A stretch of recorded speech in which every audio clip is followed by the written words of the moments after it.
Hello दोस्तों, नमस्कार। Welcome to my new video. आज की वीडियो में मेरी एक समस्या है। आई होप कि लगभग सारी माओं की ये समस्या होगी कि बच्चे दीवार पर गोंचते क्यों हैं, बच्चे दीवार पर लिखते क्यों हैं। तो आप मेरी पीछे की चित्रकारी पर थोड़ा सा एक नजर डालिए। आपको काफी अच्छे अच्छे चित्र यहाँ पे दिखाई देंगे। तो ये बच्चे दीवार पर लिखते क्यों हैं? क्या उनको खुशी मिलती है? क्या उनको खुशी मिलती है? तो मेरा तो जवाब है कि बिल्कुल उनको खुशी मिलती है। मैं अपने छोटे से मेरा छोटा सा बेटा है, मैं उसकी बात बताऊं। अगर उसके हाथ में पेन या पेंसिल आ जाता है तो उसके लिए ये दीवार एक मतलब एक ब्लैक बोर्ड की तरह है, कोरा कागज की तरह है। उसके बाद उस पे लाइनें बनाना, पिक्चर्स बनाना, मतलब ये आप कह दीजिए कि छोटे बच्चों का एक साथी होता है। पूरी दीवार छोटे बच्चों का साथी होता है। मेरे बच्चे का भी साथी होता है। जब मम्मियाँ बिजी रहती हैं, कहीं किसी काम में बिजी रहती हैं, तो ये सारी चित्रकारी, उनकी जो प्रतिभाएं हैं, जो इमेजिनेशन है, वो पिक्चर के फॉर्म में निखर के आती हैं।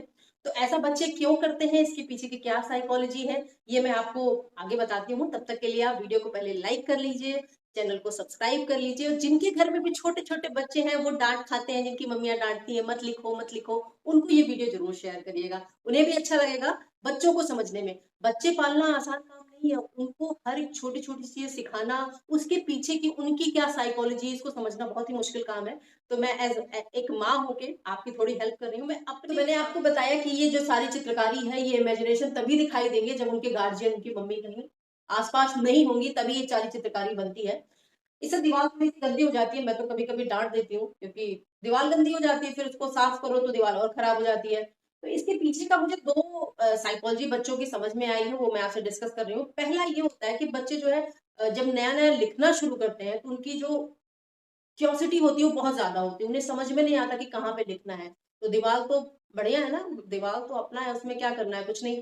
तो दीवार क्यूरियोसिटी की वजह से एक नया एक्सपीरियंस उनके लिए है, इसकी वजह से दीवार पे बच्चे लिखते हैं। दूसरा रीजन मुझे ये समझ में आया है कि जब आप उनको चौक या पेन देते हैं, तो उनकी जो ग्रिपिंग होती है, हाथ की ग्रिपिंग उतनी अच्छी होती नहीं है। तो या तो उनके स्लेट आगे खिसक जाता है, या तो पेन आगे खिसक जाता है। तो आप देखते हैं थोड़ी देर वो लिखने के बाद बोर हो जाते हैं, उसको छोड़ देते हैं। कहाँ पे आ जाते हैं? दीवार पे।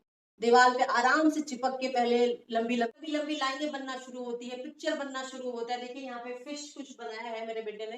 तो इस तरह पिक्चर, मतलब उनकी इमेजिनेशन जो है पिक्चर के फॉर्म में बाहर निकल के आते हैं। पिक्चर बच्चों के लिए बहुत ही इंपॉर्टेंट है। उसका रीजन यही है कि जो ह्यूमन साइकोलॉजी है, या ह्यूमन जो ब्रेन है, वो पिक्चर फॉर्म में ही कोई चीज को याद करता है।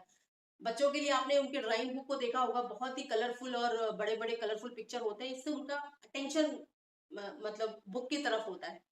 तो कहने का मतलब ये है कि जिसके भी घर में बच्चे होंगे, उनके घर की दीवारें भी बोलती हैं। जिनके घर में बच्चे होते हैं, ऐसा कहा जाता है, जिनके घर में बच्चे होते हैं उनकी दीवारें भी बोलती हैं। देखिए मेरी दीवारें बोल रही होंगी, आपके घर की भी दीवारें बोलती होंगी। तो इस तरह मेरे घर में कहीं कहीं थोड़ा बहुत कलरफुल दीवारें हैं। देखिए जो बच्चों का इमेजिनेशन है वो सामने लाना जरूरी है, बट उसके लिए उनको दीवार पर लिखने के लिए इनकरेज करना ये जरूरी नहीं है। आप उनको समझाइए, उनको बताइए। इससे क्या होगा, इससे दो बातें होंगी। पहला तो आपकी दीवार नहीं गंदी होगी। दूसरा क्या है, बचपन को मतलब बच्चों को बचपन से ही क्या चीज कैसे करना है, उनको सही तरीका बताइए। धीरे धीरे करके वो सीख लेंगे, एक बार में तो नहीं सीखेंगे, बट धीरे धीरे करके सीख लेंगे। अब बात आती है कि बच्चों को दीवार पे लिखने से कैसे छुड़ाएं उसको कि वो दीवार पे निकले। तो सबसे इसमें भी दो रीजन बताऊंगी। सबसे पहले मैं एक कहानी सुनाती हूँ, छोटी सी कहानी है, मेरी अपनी खुद की कहानी है। जब मैं छोटी थी तो मेरे घर में एक ड्रेसिंग टेबल था। उस ड्रेसिंग टेबल में एक नई लिपस्टिक लग रखी हुई थी। मैंने क्या किया, उस लिपस्टिक को निकाला, पूरे ड्रेसिंग टेबल पे, पूरे दीवार पे मैंने पिक्चर बना दिया। अब जानते क्या हुआ? बस लोगों ने देखा, घर में सभी लोगों ने देखा, पहले तो हंसा, सब लोग हंसे मेरे ऊपर। उसके बाद नेक्स्ट डे मेरे लिए ड्राइंग बुक और कलर दोनों आ गए। तो समझ रहे हैं ना मेरा पहला पॉइंट क्या है? पहला पॉइंट ये है कि बच्चा दीवार पे लिखता है तो उसके लिए तुरंत ड्राइंग वाली बुक मार्केट में इस समय बहुत अच्छी अच्छी आ रही है, बहुत ही कलरफुल आ रही है। तो आप इस तरह से ड्राइंग वाली बुक लाई, जिसमें पहले से पिक्चर बने हैं, बच्चों को सिर्फ कलर करना है। तो इस तरह से आप बुक, ढेर सारी बुक मिलती है, बहुत ही, आप ये ला सकते हैं। बच्चा कहते हैं ना, जब बच्चा दीवार पे लिखना शुरू करता है तुरंत ड्राइंग बुक और उसके पेन आ जाते हैं। तो आप ये लेके आ सकते हैं। दूसरा है कि आप यहाँ पर दीवार पर एक ब्लैक बोर्ड लगा सकते हैं। जैसे ये ब्लैक बोर्ड, व्हाइट बोर्ड लगा दिए, बच्चा जो है इसको लिखने पे और इसको मिटाने में ही बिजी रहेगा। तो इससे दीवार भी नहीं खराब होगी, बच्चे का इमेजिनेशन बढ़ता रहेगा। तो ये दो काम आप कर सकते हैं अगर बच्चा, आप चाहते हैं कि बच्चा दीवार पे ना लिखे। तो बच्चे दीवार पर क्यों लिखते हैं, इसके पीछे की साइकोलॉजी आपको अच्छे से समझ में आ गई होगी।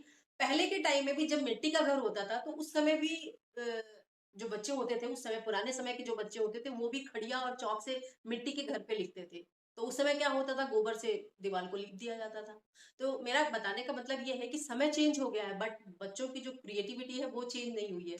तो फिलहाल बच्चों की तो बच्चों को डिसिप्लिन सिखाने के साथ साथ उनके आर्ट को भी निखरने दीजिए, है ना। बच्चे जहाँ होते हैं, ये सब घर के बच्चे ऐसा करते हैं। तो चलिए, आई होप कि आपको वीडियो अच्छी लगी होगी। प्लीज वीडियो को लाइक जरूर करिएगा और जो मम्मियां हैं उनको शेयर जरूर करिएगा। मिलते हैं नेक्स्ट वीडियो में। Bye bye, take care.